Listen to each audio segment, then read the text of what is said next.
Depression. Depression. The Lions fall to the Bills 48-42 in a heartbreaking loss where they also lose potentially 3 players to season-ending injured reserve. To season-ending injury.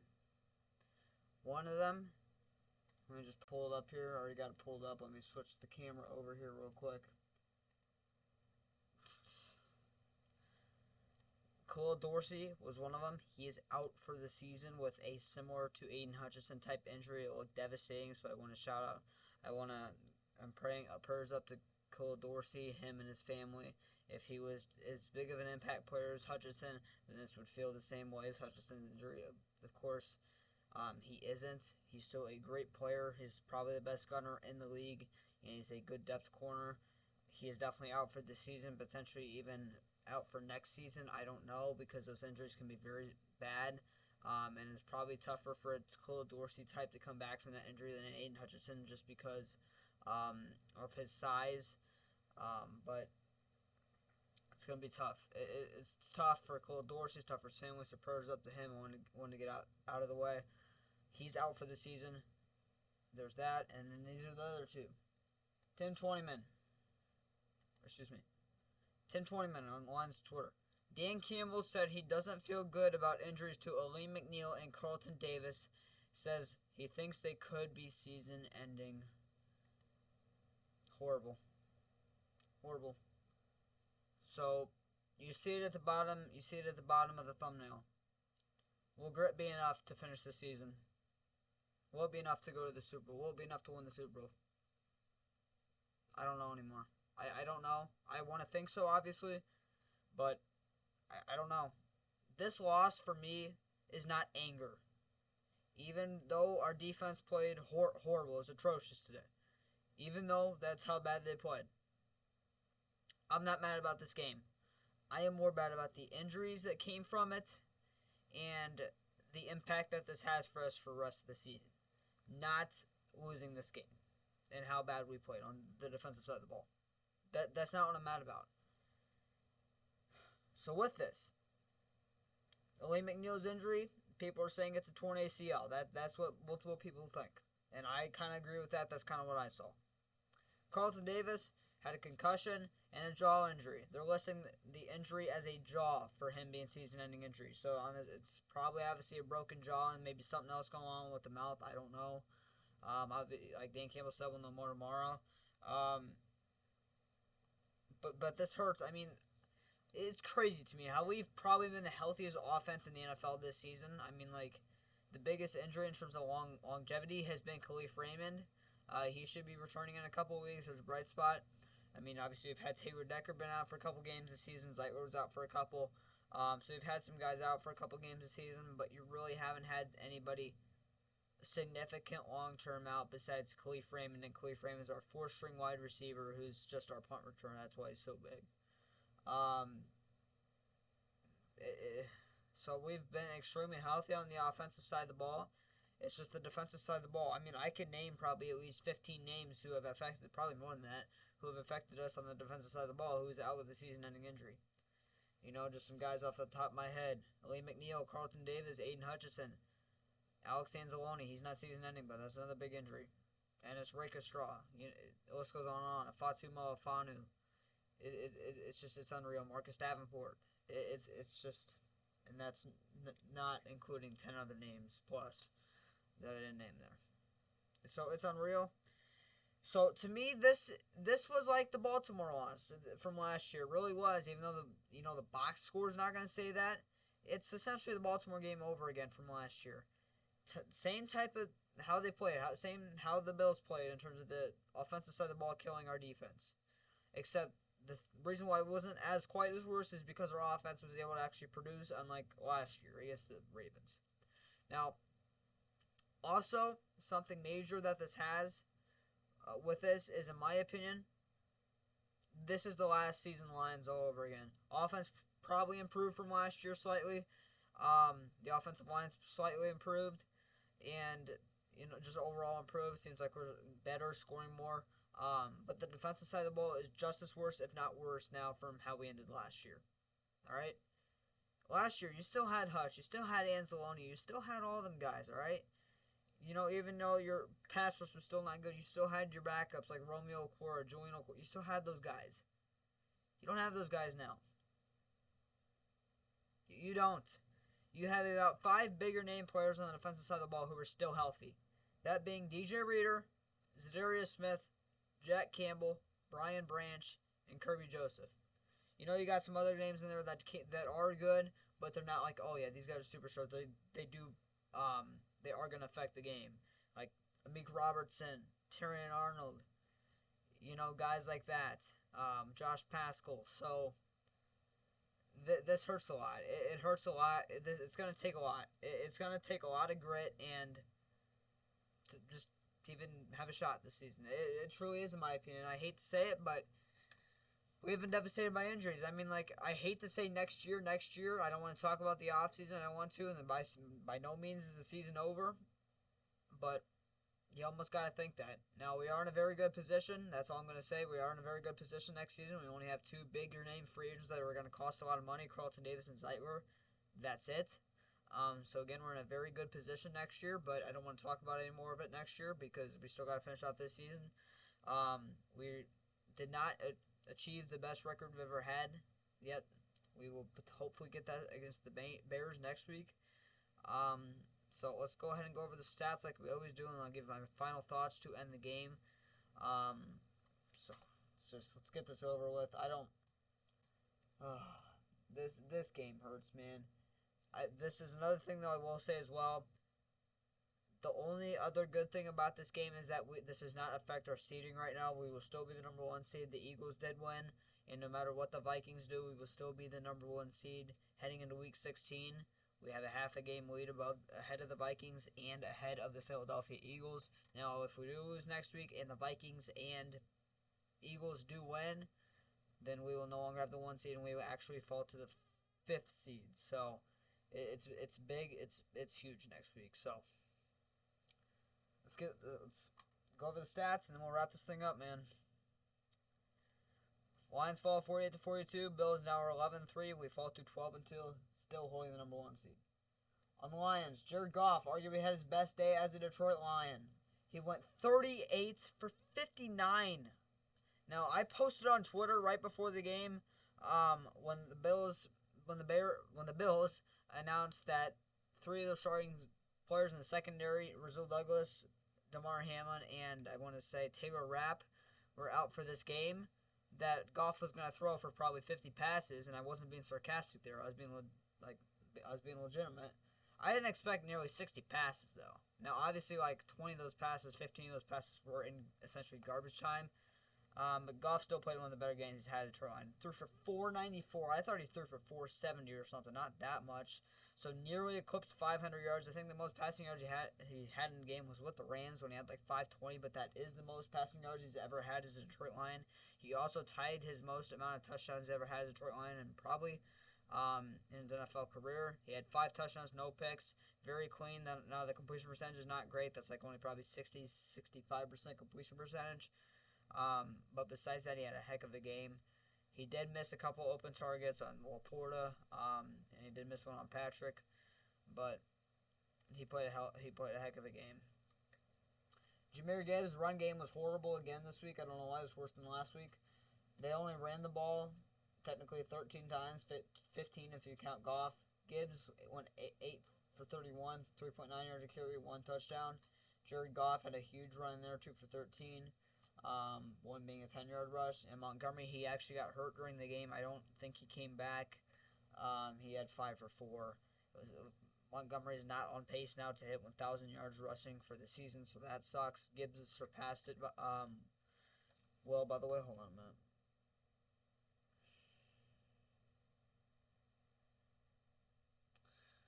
So we got to fix the run game. That's been lackluster for the past couple of weeks, but besides that, offense played very well today.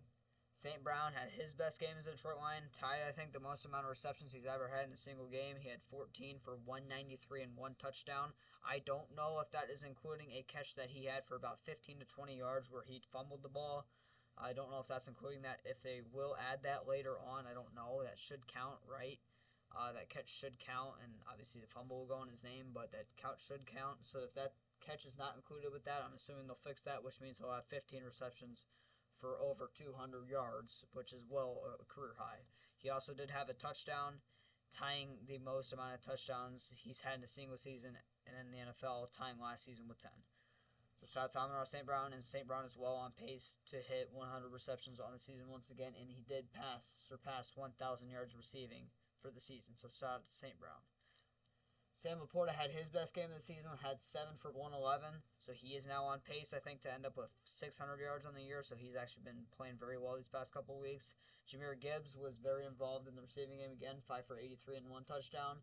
Jameson Williams played okay today, 3 for 37 and a touchdown. Did miss a 60-yard bomb from Jared Goff. Probably the best deep ball throw I've ever seen from Jared Goff. It was like a 60-yard bomb to Jameson Williams. Inside the 5, Jameson Williams couldn't bring it in, unfortunately. He should have caught it, but it was probably the best throw I've ever seen from Goff in terms of long distance. So Goff continuing to show he does have the arm, and he's proven me wrong. So shout out to Jared Goff.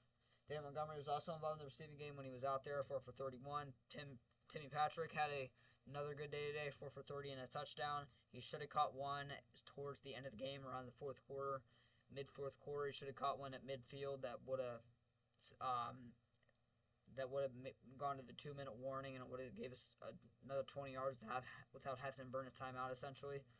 So he did drop that, but besides that, he had a very good day. I love this, but this takes away a little bit from what happened.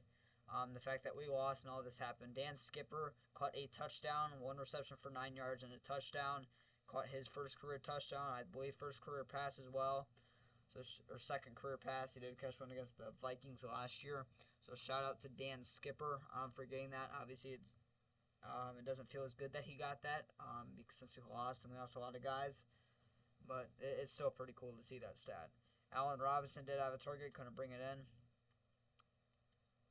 The defensive side of the ball was horrible. I'm going to go by this quick. Brian Branch lost some tackles. He was probably our best player on defense this game.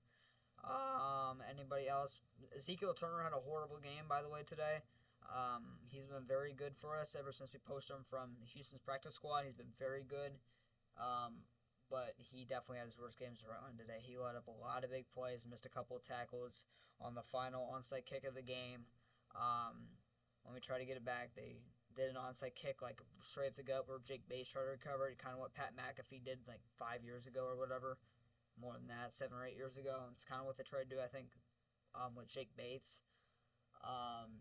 Didn't work out, and Ezekiel Turner, the ball actually popped out of, I believe it was Taron Johnson's hand.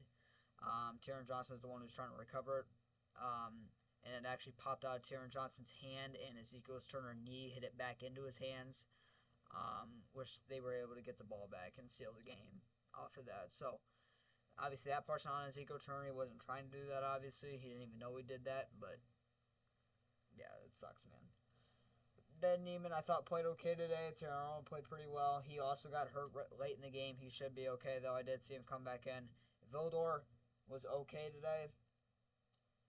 Quan Alexander, by the way, he has not looked good at all. These first 2 games, Detroit Lion was not great last week, but didn't play that much. So he played a lot more this week. Started for us, actually, this week. He was not good again this week. Missed a lot of tackles. Left a couple of guys open. He needs to improve. Levi Onwuzurike came back today. Was not good. Was not good at all. That's all I'm going to say. Amik Robertson was solid. Now this is the number one thing I'm mad about this game in terms of how we played. Al-Qaeda Muhammad. He was out there for maybe 4 snaps this game. We had Josh Paschal and Levi Onwuzurike. I think even Jonah Williams out there more today than Al-Qaeda Muhammad. Alright, Josh Paschal I guess makes sense. But you have Levi who's coming back from an injury, and Jonah Williams who's been with the team for just over a week, playing more than Al-Qaeda Muhammad, who is arguably our best pass rusher right now. Za'Darius Smith was non-existent today. Now, he needs help. He is our best pass rusher overall. And Muhammad would give him some help if the Lions would put him out there. That's the only thing I hate about this game, that I don't understand why Muhammad only played like 4 snaps. I don't understand that. Doesn't make any sense to me. Because when he's out there, he produces. He gets pressure. And another reason why I'm so mad about that is just because about the game plan. Josh Allen, if you're going to beat Josh Allen, the Buffalo Bills, you have to contain him. If you can contain Josh Allen, just like if you can contain Jalen Hurts or Lamar Jackson, you can win. You can beat them teams. But if you cannot contain those quarterbacks, you're going to lose. It's automatic loss. You're not going to win that game. And if you put Muhammad out there, who's more of a finesse and speed edge rusher, then you would have a better chance. But when you're putting Levi Onwuzurike, who's a slow defensive end out there, same with Jonah Williams, it's not going to help the cause. And I'm not mad about Josh Pascal being in there. He's a very good edge rusher. But having Levi Onwuzurike and Jonah Williams, who are slow and not as good as Al-Quadin Muhammad out there over him, I don't understand the game plan, especially against going one of the best quarterbacks in the league, probably the best quarterback this season, and Josh Allen. I just don't understand. Carlton Davis, again, we already went over his injuries, playing pretty well though before he got hurt. Jamal Adams also played his second game as a Detroit Lion today, got elevated yesterday. He did not look good out there today. I thought he looked pretty good last week, did not look good today at all. I do want to see him blitz a little bit more, didn't blitz as much this week, I thought, as he did last week. But he needs to improve. He probably will get signed to 53-man roster this week. He only has one more elevation remaining. 3 roster spots will open with William McNeil, Davis, and Cole Dorsey going on IR. It will open 3 spots. One of them will most likely be for Jamal Adams. But he needs to improve as well. Pat O'Connor, coming off of probably, for sure, his best career game, had a horrible game today from what I saw. Again, I gotta go rewatch the game or watch the condensed replay that Sunday Ticket always puts out on YouTube. Every week I gotta watch that and see how bad he really did play, or if he wasn't as bad as I thought. But from what I saw this game, he did not look good. Cole Dorsey did not look good either when he was in there before he got hurt, but prayers up to him again, by the way. And that's about it. William McNeil played very well before he got hurt, but I don't want to talk about any more about those guys. Jake Bates missed a field goal today. I believe it was a 52-yard field goal. He missed it, so that sucked. Jack Fox had another very good day today. Let's go over the team stats real quick, and then we'll wrap this video up. This is probably on pace to be 20 minutes. Both defenses were horrid today. We allowed 559 total yards to the Bills. They allowed 521. 362 passing yards for Josh Allen. 473, not including all the sacks and all that for the Lions. 197 rushing yards for the Bills. 48 for us. That's a season low, I believe. 8.2 yards per play for the Bills. 6.8 for us. 28 first downs for the Bills. 30 for us. Third down efficiency, they went 5 for 10. We went 6 for 13, so about the same there. Fourth down efficiency, they got it 1 time. We got it every 3 times. Total plays, 68 to 77. Sacks allowed, 0. We could not get there once again, unfortunately. Now I'm going to go cut him some slack since Josh Allen. It would have helped, though, if you would have put Al-Quadin Muhammad out there. I'm going to keep saying it. We did allow 3 sacks today. We should have allowed a lot more. Goff was able to make some nice plays, getting out of the pocket, not allowing a sack. So, again, shout out to Goff, but the offensive line was not particularly good today. Decker, I thought, played a very nice game, so was Sewell. But the interior offensive line, especially Glasgow and Ragnow, struggled today. Punts, 1 for the Bills, 3 for us. Penalties, 6 for 49, 5 for 41. Fumbles lost, 0 to 1. That fumble was from St. Brown. Interceptions thrown, 0 to 0. Great quarterback play today. Probably the best quarterback play in a single game of the NFL season. Time of possession, 32 minutes and 42 seconds for the Bills. 27 minutes and 18 seconds for the Detroit Lions. So, that's the stats. This week is going to be very long. Lions have to make some moves, I'm assuming for sure. Again, Jamal Adams will probably take up one of the spots. With the 3 opening, it will probably take up 1, but those 2 of the spots, I have no clue. We have a total of 4 defensive linemen on the practice squad. Chris Smith, he's horrible. The other 3, Chris Smith, I mean, I'm not going to lie, he hasn't looked horrible this season from when he has played. But I don't believe in Chris Smith. I don't. To fill in the void for Liam McNeil, I just don't. And for the 3 edge rushers, you got Agude. He has 2 elevations remaining. Did not look good at all last week. Isaac Ugu has 1 remaining, so that could be interesting. Maybe they'll bring up him next week. And Isaiah Thomas is the other guy. He has all 3 elevations remaining, but the 2 or 3 games he did play with us did not look good either. So I will say we'll probably bring in 1 or 2 not in-house names for the Detroit Lions this week. Potentially 1 big signing this week, probably from the defensive line. So this is what I'm doing, all right? I'm saying Jamal Adams to the 53-man roster, and with the 2 open roster spots, I'm either bringing back Tyson Adudu or another defensive tackle. Hopefully Tyson Adudu, because he balled for us when he was there last year. I'm bringing in an edge rusher. Don't care who it is. Don't care if it's Bruce Irvin. Don't care if it's Majay Sanders. Don't care if it's Shaq Lawson. I don't care if it's Shane Ray, who hasn't played since 2018. I don't care who it is. I want an edge rusher, and then with the last rusher spot, that edge rusher, by the way, can go on the practice squad with the open rusher spot that Jamal Adams will take. And then with the last spot in the 33-man roster, I want it to be a cornerback. Go get Xavier Howard. Go get Patrick Peterson. Go get J.C. Jackson. Go get Jerry Jacobs at this point. I don't care. Go get Ryan Neal off the Bucs practice squad. Just go get Terrell Edmonds. Go get somebody.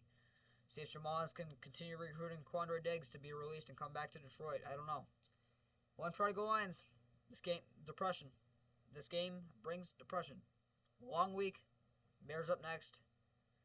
Will grit be enough to finish the season? That's all I'll say.